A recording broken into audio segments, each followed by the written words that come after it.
अस्सलामु अलैकुम वरहमतुल्लाहि वबरकातुहू। मुअज़्ज़ज़ नाज़रीन इकराम, इश्क़ रसूल सल्लल्लाहु अलैहि वसल्लम एक ऐसा जज्बा है जिसके आगे दुनिया की हर चीज़ हीच नज़र आती है। ये जज्बा मुसलमानों को हर ज़रूरत से बेनियाज कर देता है। मस्जिद नबी शरीफ के अहाते में 4 पुलिस वाले किसी का इंतज़ार कर रहे थे। फिर एक शख्स नमूदार हुआ तो पुलिस वालों ने भागकर इसे काबू कर लिया और इसके हाथ जकड़ लिए। इस नौजवान ने कहा, खुदारा मुझे दुआ और तवस्सुल की इजाज़त दे दो, मेरी बात सुन लो, मैं कोई भिखारी नहीं हूँ, न ही चोर हूँ। फिर वो जवान चीखने लगा। मैंने इसे गौर से देखा तो ऐसे लगा जैसे मैं इसे जानता हूँ। मुअर्रिख़ लिखते हैं, मैं बताता हूँ कि मैंने इसे कैसे पहचाना। दरअसल मैंने इसे कितनी ही बार बारगाह रिसालत सल्लल्लाहु अलैहि वसल्लम में रोते हुए देखा था। ये एक अल्बानवी नौजवान था जिसकी उम्र 35 या 36 साल के दरमियान थी। इसके सुनहरे बाल थे और हल्की सी दाढ़ी थी। मैंने जुर्रत करके पुलिस वालों से कहा, जब इसका कोई जुर्म नहीं तो तुम इसके साथ ऐसा सलूक क्यों कर रहे हो? आखिर क्या इल्ज़ाम है इस पर? इन्होंने मुझे सख्ती से कहा, अरे ओ तुर्क, तुम पीछे हटो, इस मामले में बोलने का तुझे कोई हक नहीं। लेकिन मैंने फिर से कहा, आखिर इसका तुम्हारे साथ क्या मसला है? क्या इसने कोई चोरी की है या कोई जुर्म किया है? बताओ तो सही। एक सिपाही ने कहा, नहीं, ये बंदा 6 साल से इधर मदीना शरीफ में रहायश पजीर है, लेकिन इसका ये क़याम गैर कानूनी है। हम इसे पकड़कर वापस इसके मुल्क भेज देना चाहते हैं, लेकिन ये हर दफ़ा हमें चकमा देकर भाग जाता है और जाकर रौज़ा रसूल में पनाह ले लेता है, और हम इसे हद अदब के बायस अंदर जाकर गिरफ्तार नहीं करना चाहते थे। मैंने मुस्तरिब होकर पूछा, तो अब इसके साथ क्या करोगे? कहने लगे, हम इसे पकड़कर जहाज़ पर बिठाएंगे और वापस अल्बानिया भेज देंगे। वो नौजवान था कि मुसलसल रोए जा रहा था और कह रहा था, क्या हो जाएगा अगर तुम मुझे छोड़ दोगे? तुम देखो, मैं कोई चोर नहीं, मैं किसी से भीख नहीं मांगता, मैं तो इधर बस मोहब्बत रसूल में रहता हूँ। पुलिस वालों ने कहा, नहीं, ऐसा जायज़ नहीं, तुम्हारा क़याम गैर कानूनी है। नौजवान ने कहा, अच्छा, मुझे ज़रा आराम से रसूलुल्लाह सल्लल्लाहु अलैहि वसल्लम से एक अर्ज़ कर लेने दो। फिर नौजवान ने अपना चेहरा गुंबद खज़रा की जानिब कर लिया। पुलिस वालों ने कहा कि चल कह जो कहना है।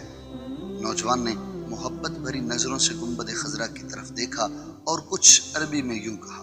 वो नौजवान कह रहा था, या रसूलल्लाह सल्लल्लाहु अलैहि वसल्लम, क्या हमारे दरमियान इत्तफाक नहीं हुआ था? क्या मैंने अपने माँ बाप को नहीं छोड़ा? क्या अपनी दुकान बंद करके यहाँ नहीं आ गया? और मैं ये अहद करके यहाँ नहीं आया था कि आपके जवारे रहमत में रहा करूँगा। हुजूर, अब आप देख लीजिए कि मुझे यहाँ रहने नहीं दे रहे। या रसूलल्लाह, आप मुदाखलत क्यों नहीं फरमाते? या रसूलल्लाह, आप मुदाखलत क्यों नहीं फरमाते? रोते रोते नौजवान बेहाल होने लगा। इसकी हिचकी बन गई, पूरा चेहरा आंसुओं में डूब गया। इसका ये हाल देखकर पुलिस वालों ने ज़रा ढील दी तो नौजवान नीचे गिर गया। इसी इसना में एक पुलिस वाले ने इसे ठुड्डा मारते हुए कहा, ओ धोखेबाज, उठ, हम तुम्हें अभी डिपोर्ट करेंगे। दूसरा पुलिस वाला आगे बढ़ा, लेकिन नौजवान ने कोई रद्द अमल ज़ाहिर न किया। मैंने पुलिस वालों से कहा, लगता है बेहोश हो गया है, ये नहीं भागेगा, तुम पानी लाओ और इसके चेहरे पर डालो। इसके चेहरे पर पानी डालने के बावजूद नौजवान ने कोई हरकत न की। पुलिस वाले घबरा गए। एक ने कहा, इसे देखो तो सही, कहीं मर ही न गया हो। दूसरा पुलिस वाला कहने लगा, हमने कौन सा ऐसी ज़रब लगाई है जिससे ये मर जाएगा? फिर इन्होंने एम्बुलेंस वालों को फ़ोन किया। वो इधर सामने वाले 7 नंबर गेट से एक एम्बुलेंस ले आए। रज़ाकारों ने नौजवान की शारक पर हाथ रखकर हरकत नोट की और नब्ज़ चेक की तो कहने लगे, इसे तो मरे हुए कम अज़ कम 15 मिनट गुजर चुके हैं। अब पुलिस वालों की ये हालत थी जैसे वो मुजरिम नीचे बैठ गए और रोने लगे। वो मंजर भी देखने वाला था कि इनमें एक तो अपनी दोनों रानों पर हाथ मारते हुए कह रहा था, हाय, हमारे हाथ क्यों ना टूट गए, काश हमें मालूम होता कि इसे रसूलुल्लाह सल्लल्लाहु अलैहि वसल्लम से इतनी शदीद मोहब्बत है। अरे, हमारे हाथ टूट क्यों ना गए, हमने इस आशिक रसूल पर क्यों इतनी सख्ती की। इसके बाद एम्बुलेंस वालों ने इसे वहाँ से उठाया और जन्नतुल बकी की तरफ तजहीज़ व तकफीन वाले हिस्से में ले गए। वहाँ पर इसको गुस्ल दिया गया। गुस्ल देने के वक्त मैं भी वहाँ मौजूद था। मैंने इनसे कहा, मुझे भी हाथ लगाने दो, मुझे भी इसकी चारपाई को उठाने दो। जब जनाजा तैयार होकर नमाज के लिए जाने लगा तो पुलिस वालों ने मुझसे कहा, ہم نے جتنا گناہ اٹھایا ہے بس اتنا ہی کافی ہے، اسے ہمارے سوا کوئی نہیں اٹھائے گا۔